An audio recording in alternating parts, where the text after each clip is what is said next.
All right, I think we can get started here. Well, it's amazing. We have 51 participants. So welcome to our first Uncorked of 2021. Happy New Year, everyone. And I truly hope that 2021 is going to be happy. I'm very optimistic about 2021 and have to say good riddance to 2020. So let's celebrate today our first Uncorked with two very special guests. I want to begin by acknowledging that we're on Treaty 6 and Treaty 4 territory and the homeland of the Métis. We pay our respect to our First Nations ancestors and Métis ancestors and reaffirm our relationship with one another. Just want to let you know that this is being recorded, so it will be available on our Facebook page later. And you'll see a chat box, so feel free to use that chat box, introduce yourself, tell us who you are, what your business is. And as we progress through the evening, you'll have an opportunity to ask some questions. So we'll have a bit of time for a Q&A. All right, I think let's grab your glass of wine, let's get uncorked, and welcome Leanne and Thomas. Thomas is the CEO of FHQ Developments and has been in that role since 2016. And Leanne is the CEO of Akawe Technologies. So I'm going to ask them to say a little bit about themselves shortly. But before I ask them to introduce themselves, I want to recognize our sponsors. Presenting sponsor, Hill and Levine Schools of Business. And I think, Kellyanne, you're here. So thank you so much to our business schools. Our community sponsor is Virtus Group, and thank you to Virtus Group. We can't really do any of this without the support of our sponsors, so we're very grateful for that. A quick note on our events. We have some events coming up. I think what will be of real interest to you is our legal series for entrepreneurs. And we have two more topics left: partnerships and shareholder agreements, and one on employee versus independent contractors. So if you want to get more information on that, link into our website at wesc.ca. One other thing that I think would be important for you to know is WESC is now dispersing the regional relief and recovery funds. This is being provided by the federal government. So if you were not eligible for some of the other relief programs, make sure you go into our website and get more information about this fund. We do have money to disperse yet, so I encourage you to check it out if you're impacted by COVID and you're not eligible for other programs. Our next Uncorked is February 16th with Jennifer Denuden, CEO and President of Avana Enterprises. So make sure you have that in your calendar. So let's begin. I'm going to turn it over to Thomas to start by telling us a little bit about yourself, Thomas. Sure. Thanks, Prabha, and thanks to Women Entrepreneurs of Sask for inviting me on the panel today. So Thomas Benjoe, I'm the President and CEO of FHQ Developments. So we serve our 11 nations. They're all of the File Hills Capel Tribal Council. They're all owners in our company, and you know, we have a variety of things that we do, from investments and partnerships of creating business in the market to building the Indigenous business ecosystem through our economic development function. And as well, we also have HR services that we leverage to help create opportunities for our members in the community. Also the first vice chair of the Saskatchewan Chamber of Commerce, and soon to be chair, quite excited for that. Also a board member with Innovation Sask, so quite excited to be a part of the panel today. Thanks. Thank you, Thomas. Over to you, Leanne. I think you're muted. That's like the phrase of 2020. Unmute yourself, isn't it? Anyway. Good evening, everybody. I'm really excited to be here with you.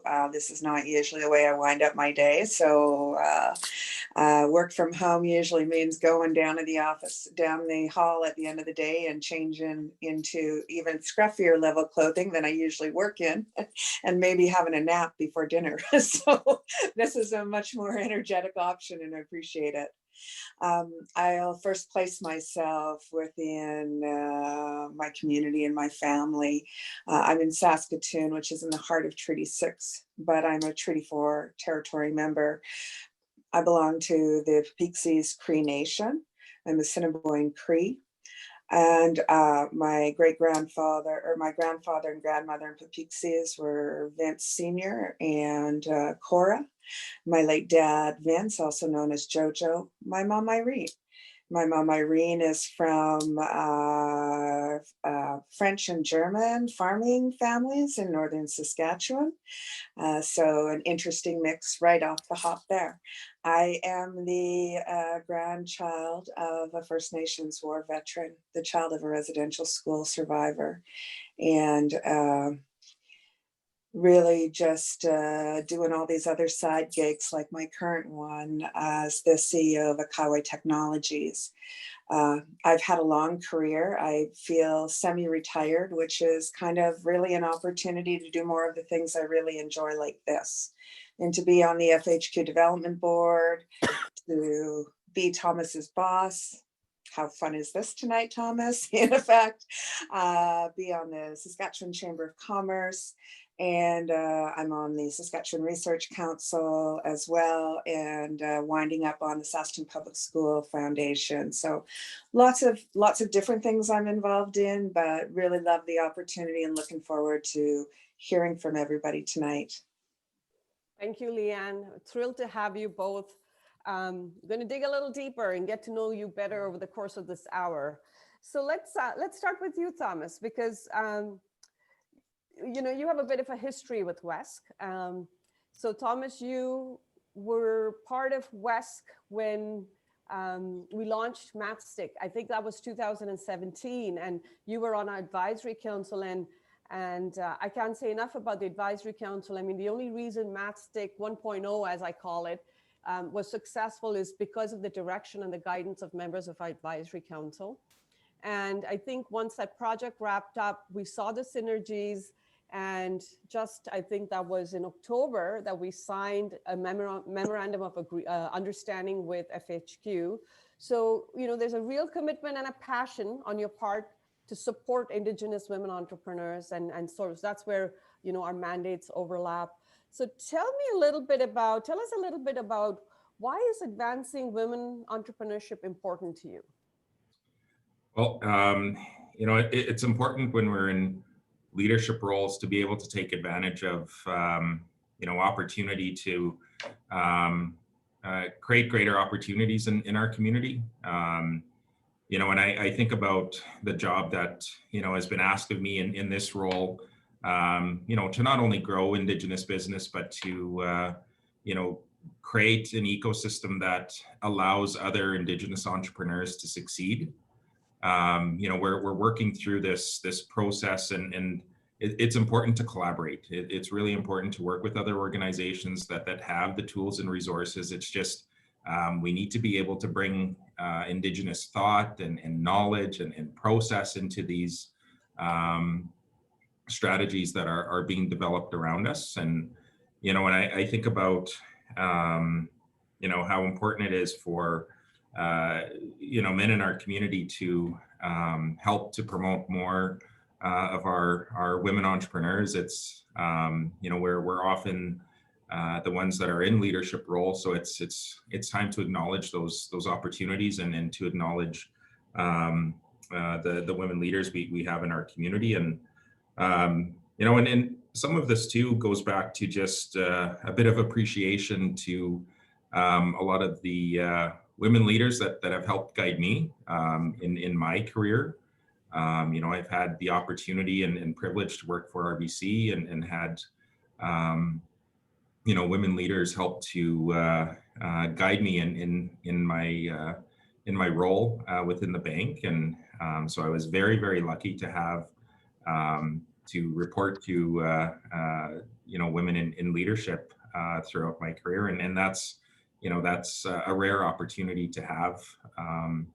But I appreciated that perspective. And of course, being able to work with women like Leanne, who's helped guide me as well. And she's one of my strong female leaders and mentors. So it's just paying some of that back and appreciation to how do we create more women leaders in our community, and how do we help them.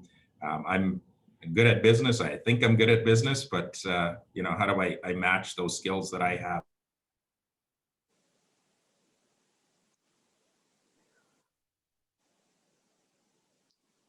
So I think Thomas is having a little bit of difficulty with his connection there. But so let's move on to you, Leanne, while we're waiting for Thomas to have technology work again. So Leanne, you are really a strong champion for diversity and inclusion. And most recently, you've done a lot of work around gender inclusion and LGBTQ2 inclusion. So tell us why it's important for you to work with Indigenous women entrepreneurs and advance that mandate.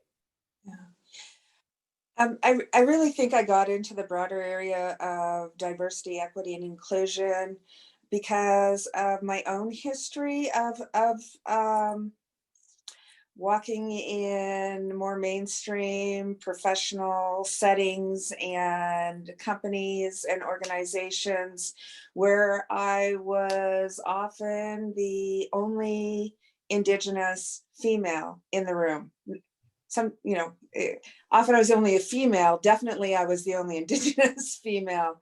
And even throughout my 25-year career, the changes I saw around the boardroom table and around the decision-making tables were small, even over that amount of time. And so I really, over the course of kind of reconciling my role and where I fit, and having experience in a couple of, both in the Indigenous businesses and organizations and non-Indigenous, I came to recognize the power of my voice around those tables to influence change.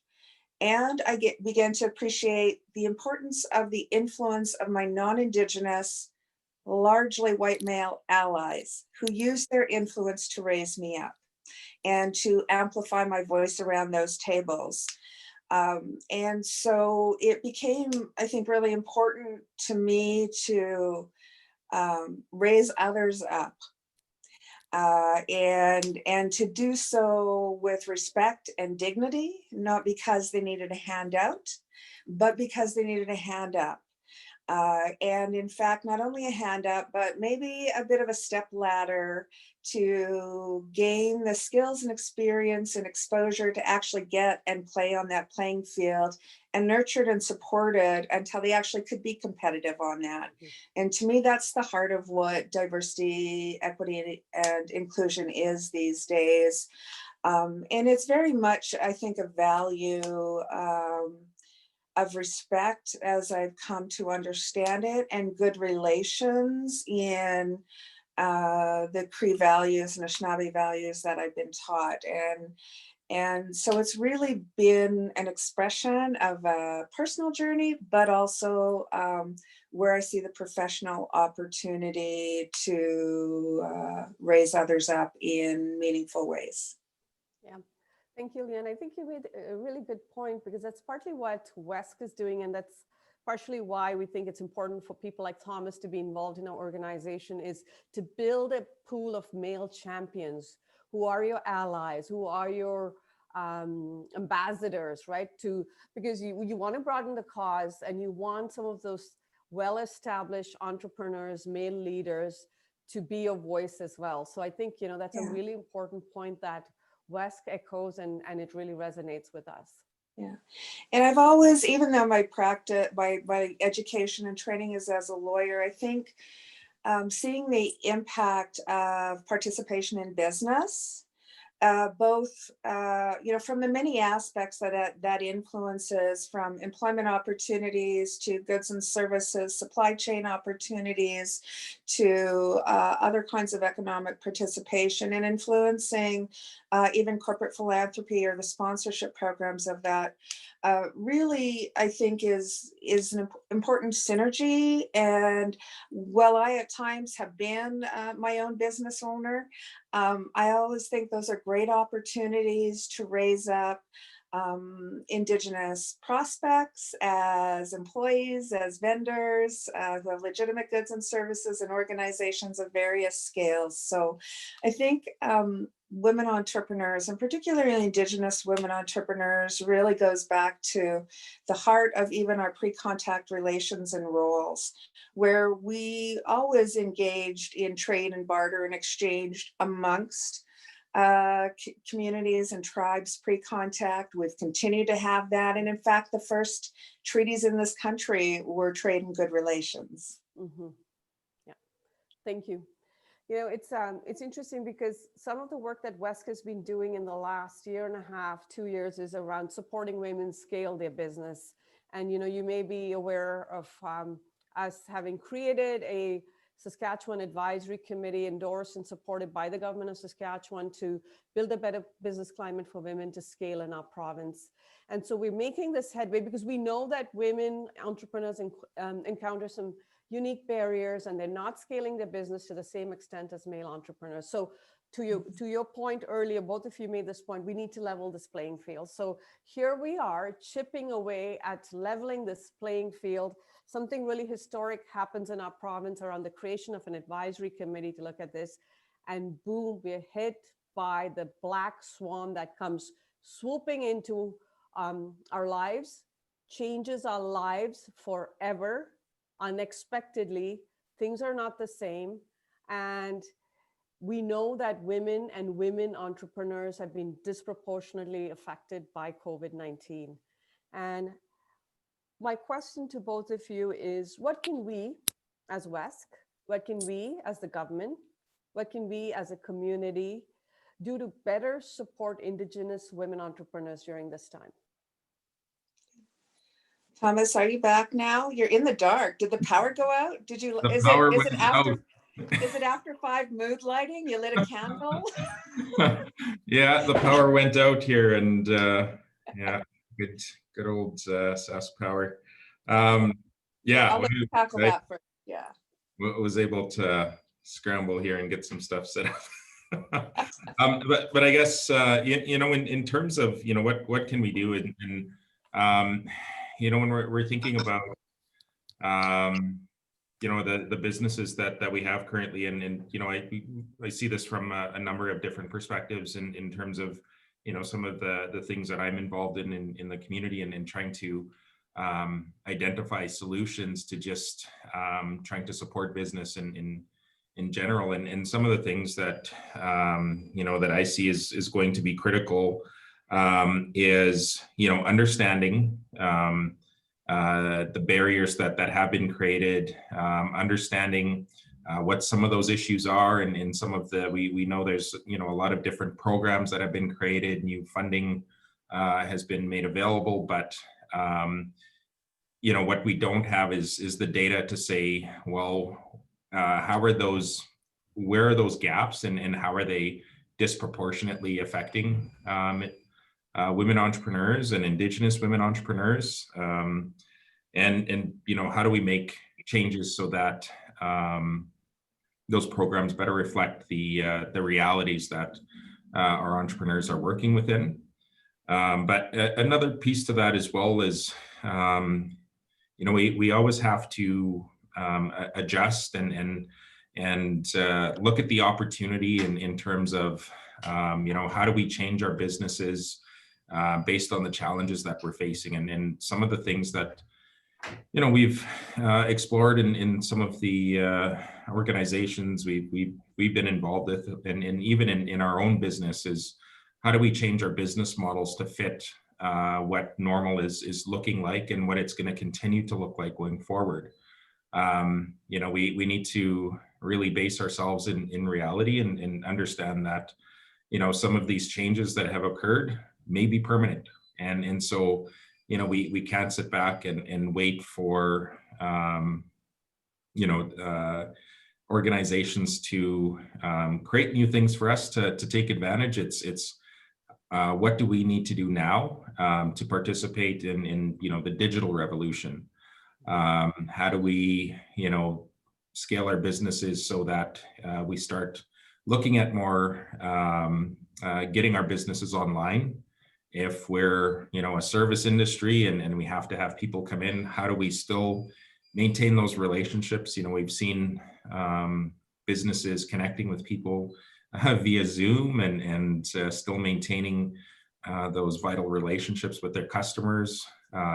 We're seeing some of the smaller shops move their products online and begin selling through Shopify. And we're seeing different types of advertising. And one of the things I've really appreciated is some of the online community-owned buy local campaigns. And I get to see advertisements for Indigenous business and non-Indigenous business in our community. And I end up learning a lot more about businesses that are in our community that I've never heard of before. And so I appreciate some of that focus that our community has been able to kind of create and create some motivation around. But I'm a big proponent into, if this is going to be the change, then how do we make sure that our businesses move with that change and create the the next step in creating all of our companies should be considered tech companies, I believe, at the end of the day. So how do we make sure that we do that? Thank you, Thomas. Leanne. Yeah, I think Thomas raised a really good point. And just before, I want to acknowledge my sister, Angela Bellegarde from Oakville, Ontario, is on and sending cheeky comments every now and then. And hopefully my mom is watching from there, and my nieces and nephews, and my cousin, Pauline Ely, who's an entrepreneur in her own right, I think is also on. I happened to catch that. I took a moment to glance through there. So hey, fam. So I think the pandemic, COVID in particular, has disproportionately affected women and women entrepreneurs. And there's a variety of reasons for that. But I think that Thomas started to touch on what is a really good solution we all need to be focusing on. That's the importance of connectivity. I don't care who you are, where you are. We've all seen the importance of being the need to be connected, and to have higher levels of adoption of digital solutions. And so I think for a lot of women entrepreneurs, especially Indigenous entrepreneurs who often start at a micro level, these connectivity is really important, and it needs to be there, needs to be consistent, it needs to be affordable. They need to have devices to access it, which can be cost prohibitive at that level.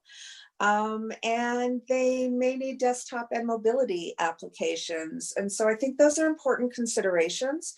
And then we need to enhance and support user adoption of the digital, the online world, which everybody is so increasingly relying on, and I think is going to continue to be an acceleration of what the new normal looks like. And so I think that's really important. And I think that's something to really think about in terms of your programs, your organization's outreach, because I think that's important. And then I think that we need to really assess, often we think that we're in business to grow, make more money, get bigger, employ more people. But I think sometimes for women entrepreneurs, those stages can vary. And it can vary for a number of reasons. I mean, if I'm, the sole breadwinner in my family, a single parent, I'm raising kids, I'm trying to run a business, I might not have the capacity to grow. I might want to stay micro or some stage of small for a period of time, because to ramp up takes things to a level that diminish my other priorities. Now, this is sad, but all too often true reality for those kind of considerations. But I think we make all those kinds of consideration in any aspect of our life anyway. And so I think that we need to figure out who our target audiences are we want to support. Let's not assume they all want to grow immediately. And we've seen, I can go to the Facebook trading place and I can see a whole new market of Indigenous made masks, custom made masks, skirts, earrings, Why aren't they on Shopify? Why aren't they on Etsy? Why aren't they in other places? Is it because they can't manage their growth and demand from that? Do they even have access to grow that way? Do they want to? Who's stewarding them and helping them? You know, there's a concept of maker spaces. Do we have maker spaces around those kind of ideas? Do they even know it's possible? Sometimes, you know, we're just in survival mode, especially during a crisis like this, and we don't think beyond that. And so mentorship and outreach is really important in those ways too.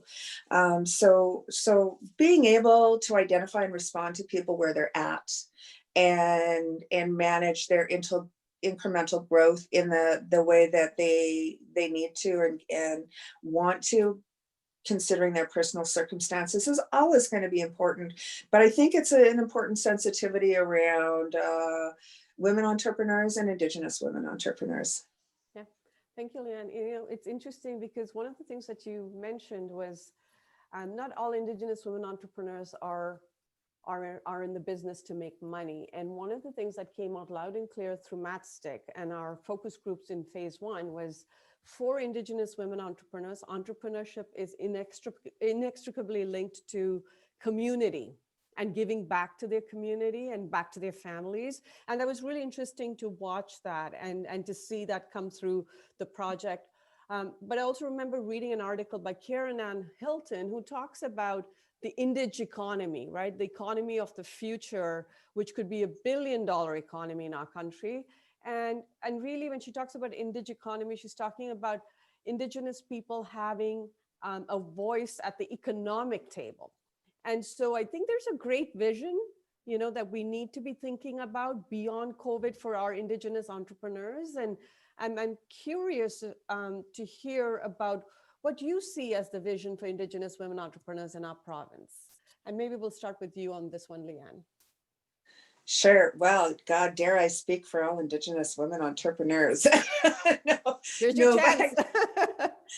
First of all, there's a lot of us, and damn it, we better step up and take over and set things right. And I think that first and foremost, I think it's important that we step up and we be encouraged to step up, and we highlight success stories, big, small, grandiose, whatever, you know, from somebody who's, you know, doing made to order small batches of star quilts or other items, to somebody like me who hopes to run a multi-million-dollar tech company someday, and who wants to use technology to really create, support, and empower communities and users to participate in the digital economy, which is the largest growing economy we've got going. So I think, you know, I think that we need, as Indigenous women and as women who are entrepreneurs, we need to say our names and invite others to say our names and raise each other up, and not be scared to be heard and take our place at the table. We might lean back a little bit, but don't leave. Get to the table, kicking, fighting, scratching, cleaning, know that your voice is the voice of other women and other Indigenous women who might not be at that table. Responsibility, absolutely. Can't claim to speak for all of us, but use that time to say other names and familiarize other opportunities through those forums, and support each other. Really, I don't think we compete against each other. I think we're all trying to create better communities, at least make our own pocket change, if not our own grandiose incomes, and create economic participation through employment opportunities and sales, and the ability to give back through social purpose. Thank you. Thomas? Yeah, I agree with Leanne on everything that she said. And, you know, when we really think about the opportunity here, and, you know, and I think about just, individuals from our community in general. I mean, being able to give them that confidence to take on participating in creating their own business, that takes a lot of guts, and when we think about the economics in some of our families, I mean, we're first or second generation family members that have been able to develop wealth within our family, and be able to develop a bit of a safeguard for our future entrepreneurs. And I think of my daughters, and the opportunities that they're going to have that my wife or even myself wouldn't have had, to be able to access family capital to create business opportunities, and as well to have mentors from the community who have fought through the trenches to create their businesses, now be there to help support other Indigenous entrepreneurs. And when I think about even with this event, I mean, I'm sure we're going to have a lot of Indigenous women entrepreneurs reaching out to Leanne, and looking for that support or that mentorship or guidance on what are the next steps, or how do I think about approaching this issue, and just helping to give them that confidence to be able to make those decisions that are going to help grow their business, or be able to participate in business. And and the other piece that Leanne touched on was around some of the value system that we have, and absolutely, when we think about the way that Indigenous organizations do business, we do things a little differently. We're not purely focused on bottom line. There are other aspects that are absolutely important to us in terms of creating capacity, reinvestment. We're thinking about our youth consistently, and it's not just about here's a donation and go off and do what you need to do. It's how do we build a relationship with those individuals that we are supporting in the community? How are we going to keep track of them so that we can create future opportunities for them with us? So how are we bringing them along on the journey with us and not leaving anyone behind? And that's in our Indigenous value system that we do that. And and I think if we look at the world economics and the perspective of capitalism, and where has that gotten us in terms of take and not be able to give back. It's in our value systems as Indigenous people that we're always thinking about, if I'm going to take something, how do I make sure that I'm putting back what I'm taking from, and creating an impact. And I think what we hope, even to be in the leadership position that I'm in, I'm hopefully teaching more businesses to do that from our business models, and teaching other and making that opportunity become more aware for business, for them to begin looking at Indigenous business from that lens, and saying, well, what are some of those greater impacts that those Indigenous businesses are going to do for our community as a whole, and not just about, well, how cheap am I going to get this work done, or what's the lowest price I'm going to be able to get, but it's more about what's the net benefit to our community that's going to happen if I'm choosing to utilize this Indigenous business. And that's, I realize that's a different frame of mind to think about when we think about growing business, or creating business that creates benefits. But that is something that we absolutely live by here, and we hope to teach other businesses to do that, and to create that opportunity for our other Indigenous entrepreneurs to take advantage of showcasing that value system in their business. It's interesting, you both made the comment about giving back, right? And it's not just about taking. It's a good segue into my next question, but you may have answered part of that, but I'm going to ask anyway. is you both are so involved in the community. I mean, you both referenced the boards you're on. You know, you're doing other things in the community. You're giving back, to use your own words. You're great role models. You're very inspiring, both of you. Tell us a little bit about what drives this engagement. And I know you both alluded to that in your previous answer, but anything you want to add to that? I think, yeah, there's a couple things. I mean, my particular family on both sides, I think, has always been very other focused in that way, helping family, extended family, community. I think in my particular family of Bellegardes, in the generations that we have, we tend to be more very public service oriented, so important value there. In addition, I think early on in my career, I mean, I grew up off reserve. So I had a different journey to community and identity in terms of an Indigenous woman than maybe Thomas had to his Indigenous off reserve experience. But I remember at one point after I was done law school and trying to figure out what my role was and where I should be working, we were talking to one of the female elders in my community area. And I said, you know, I'd like to go back and do something more directly for my community, but they just don't seem to value my education or my experience or my voice. And she said, you know, and there's lots of reasons around that I've come to figure out for myself, but she said, you know, the best thing you can do is be the best at what you are, where you are, with the opportunities you have. And if that means you go be the best damn lawyer in that big white law firm you're at, then you do that, you know. That raises others up. Others see that. Our young people need to see that. Our women need to see that. And I think, so first and foremost, giving back, I think, starts with being the best you can be at what you're doing and the opportunities you have. And then if that leads to opportunities to say others' names and to share the benefits and create space, boldly go do that.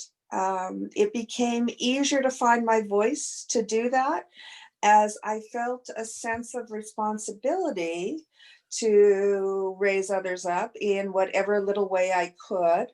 But also, I think I was reminded that I am not alone. I might be the only Indigenous woman in that room, but there are the voices of my female ancestors and those coming the 7 generations behind, encouraging me to speak for the next 7 generations. And that is one of the really key values, Indigenous values, that the 7, you know, the generational perspective, I think that is really compelling to why I become so engaged and I try to make my voice count. It's not necessarily about tooting my own horn, but necessarily sometimes you got to do that.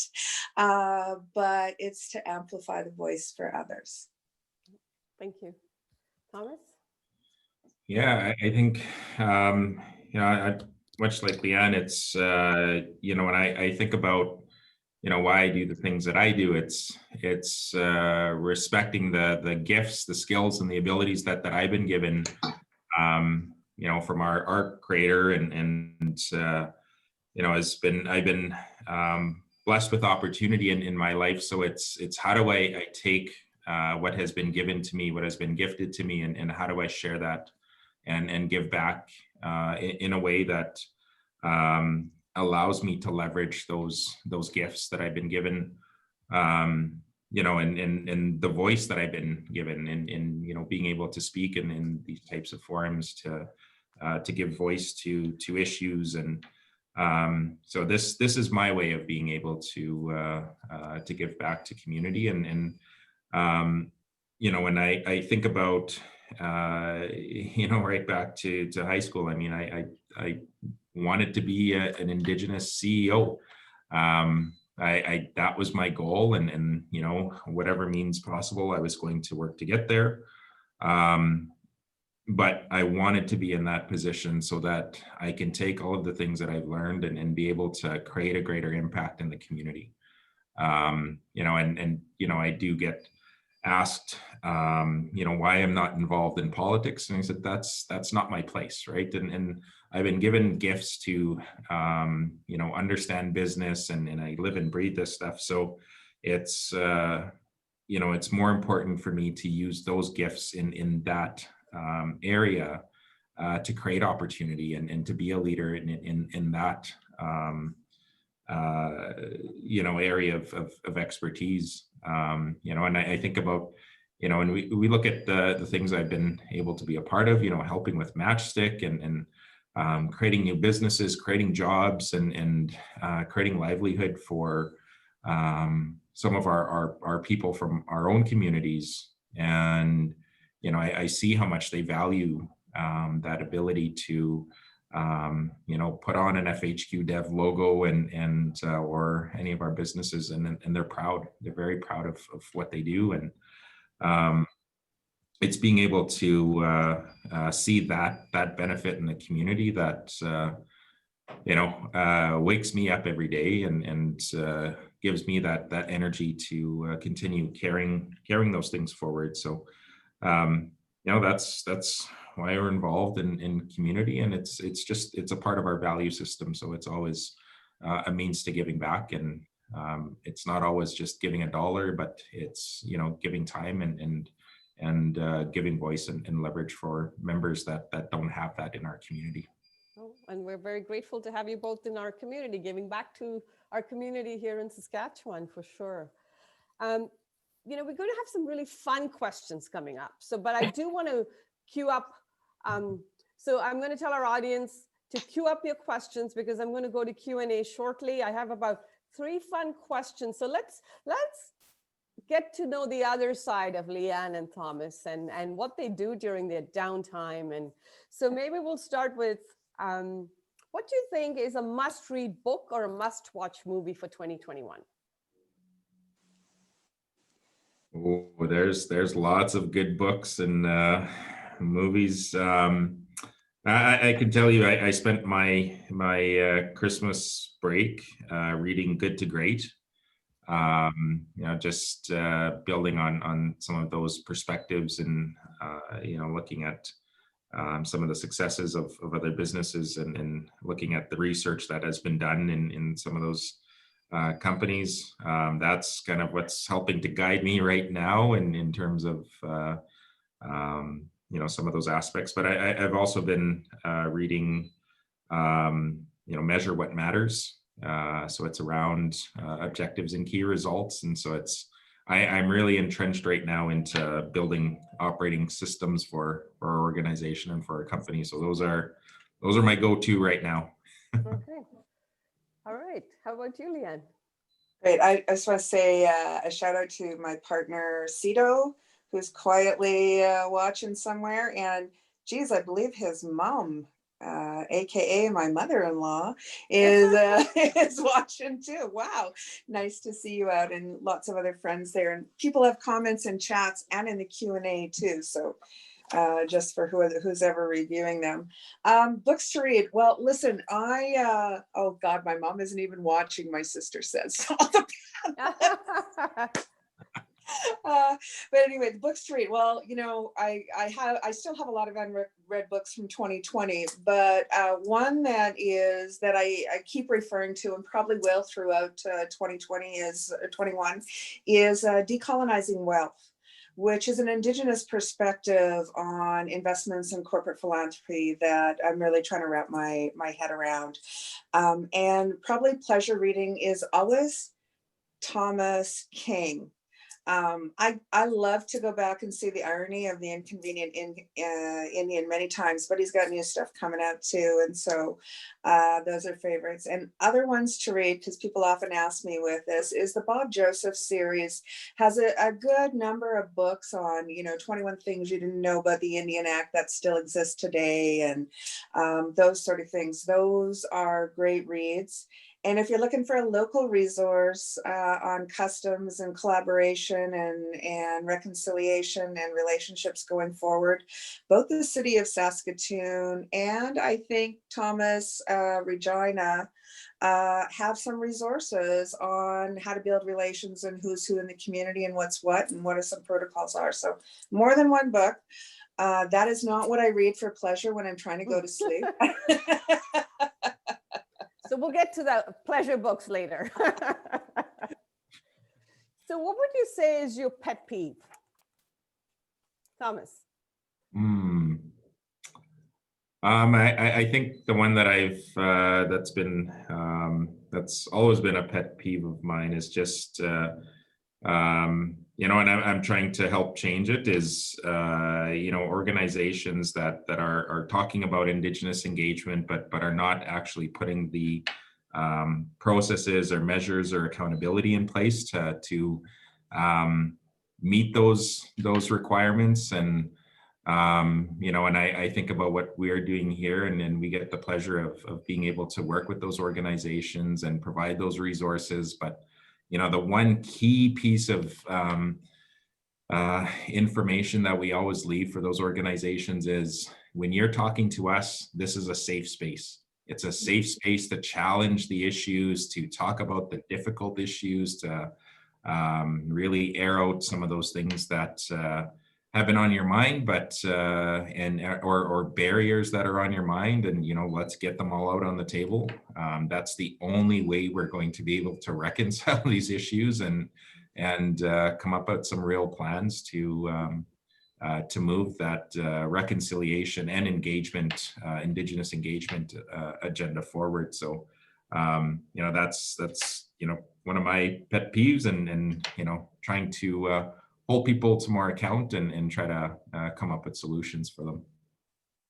Thank you. Oh my God, and my I pet noticed peeve. your sister is spilling the beans on you, Leanne. What's your pet peeve? I know, hey? Ask Angela, your sister here. There's usually a one Bellegarde limit on these things. We'll dominate the whole damn thing some way. I'm glad she's there. My pet peeve was going to be snail mail, because I never get around to opening it, and there's always a pile in my office. Thanks, Thomas, showing me up big time.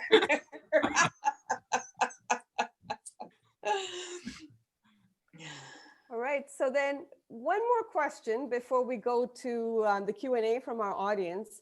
If you could have lunch with anyone or dinner, alive or dead, who would that be and why? Okay, I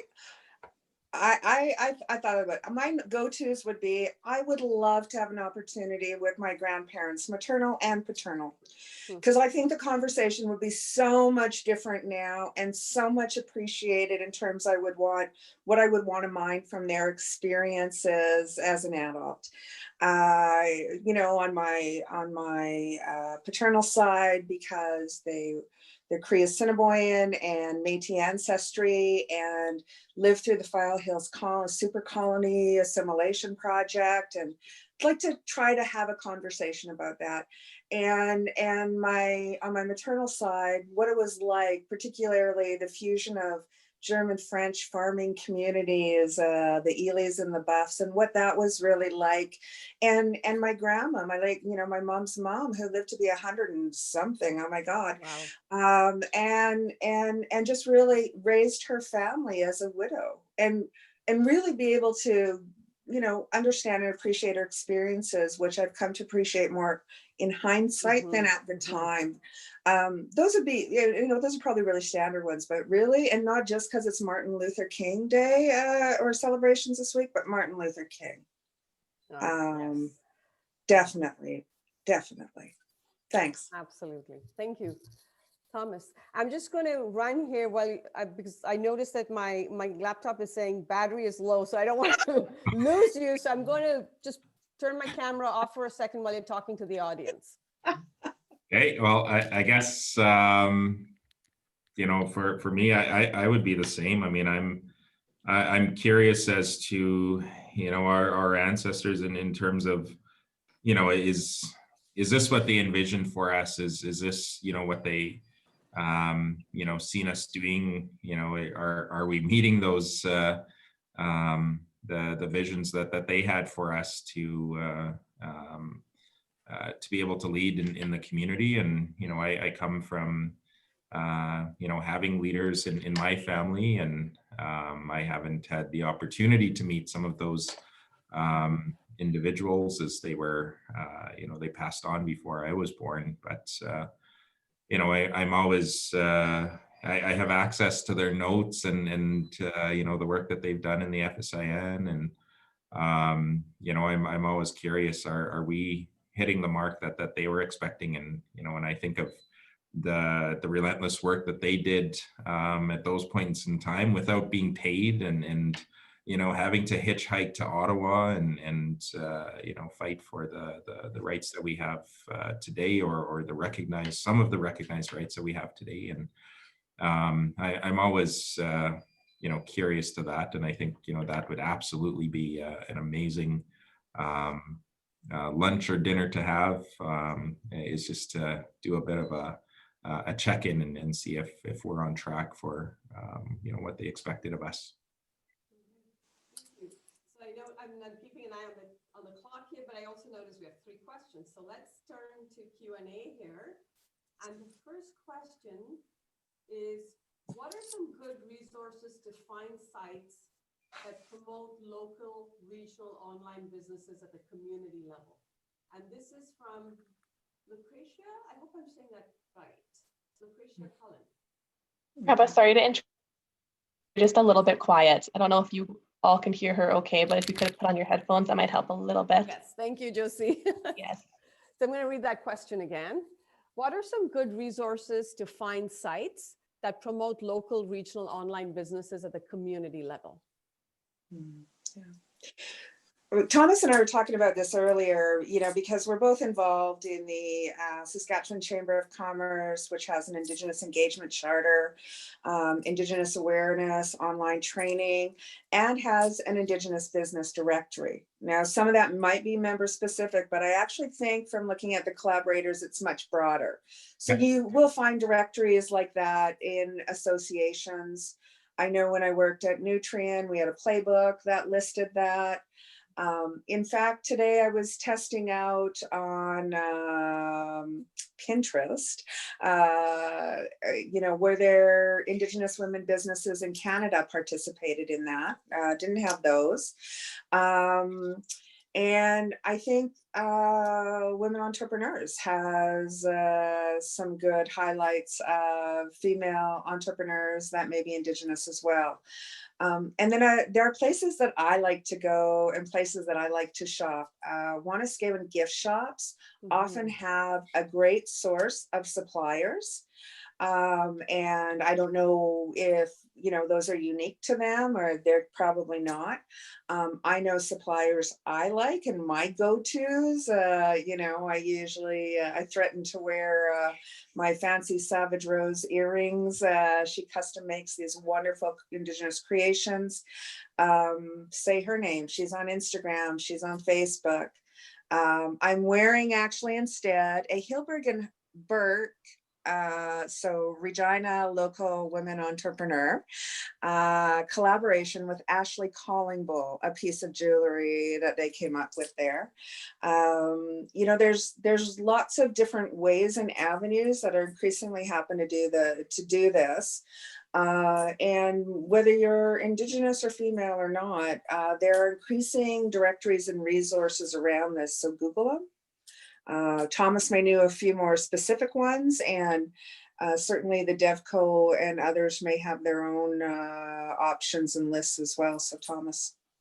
Yeah, that definitely I know Leanne highlighted the Indigenous Engagement Charter at the Saskatchewan Chamber of Commerce, and the profiles that are being there for businesses. And, where I'm really hoping that, a lot of organizations leverage the information that's being created there, that's a good hub for information. And it's also a good place and resource for non-Indigenous businesses to participate and have somebody help you in developing your Indigenous engagement, and so they'll help you identify resources that could help if you want to, increase Indigenous engagement with your organization.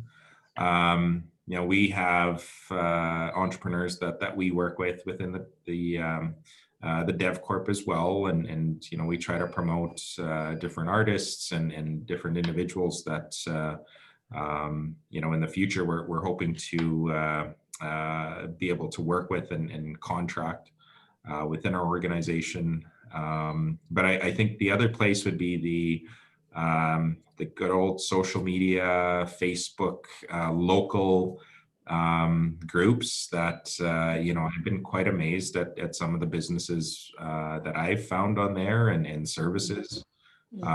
So, being able to do those quick searches online, you're going to find some pretty amazing resources that are community driven. Our next question is from Ron C. And Ron C is asking, so Ron C is developing a marketplace with a marina. And so her question is, what can I do in planning to ensure infrastructure is in place to support entrepreneurs, and in particular, women and Indigenous entrepreneurs? What are ways to reach out about inviting these entrepreneurs and support them in operations?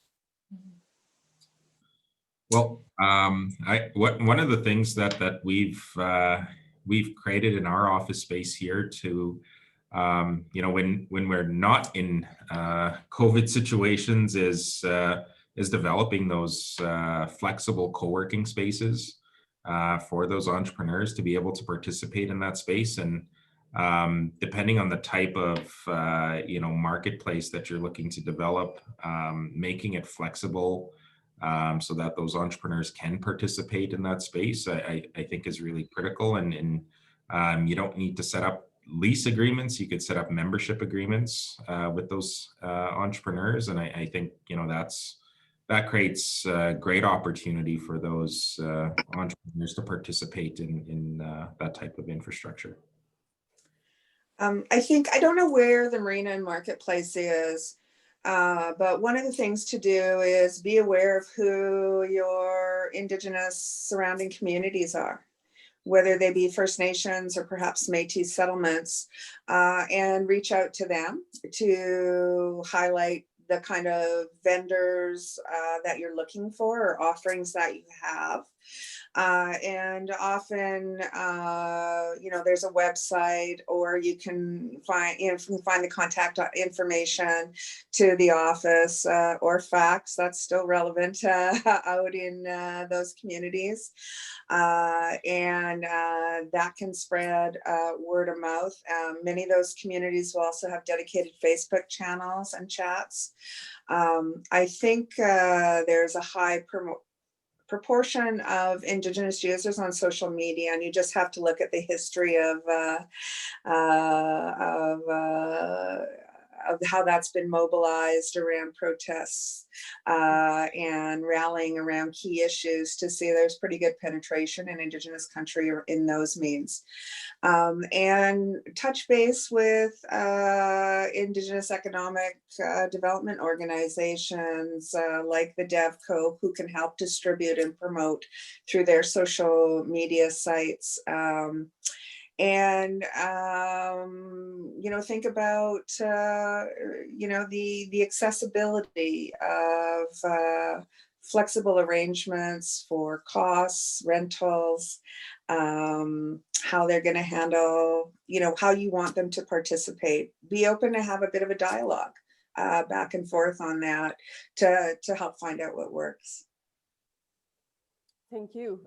We have one more question before we wrap up here, and it's more of an advocacy question, but I'm going to put it out there just for our audience and for our panelists. It's a question from Lucretia again. I hope I'm saying the name right. It's about a business registration fee in Saskatchewan. It is $270. It's free in Ontario. Sort of just questioning why that's the case. So I guess I don't think we have a solution right now, but if you have any insights or thoughts, feel free to share that. Yeah. Well, I think in my role, I can advocate and see. I wasn't aware of that fee, so that is interesting to note, and I'll definitely take that into the channels and advocacy work that we do on our end. So Mhm. Okay, for thank you, that. Thomas.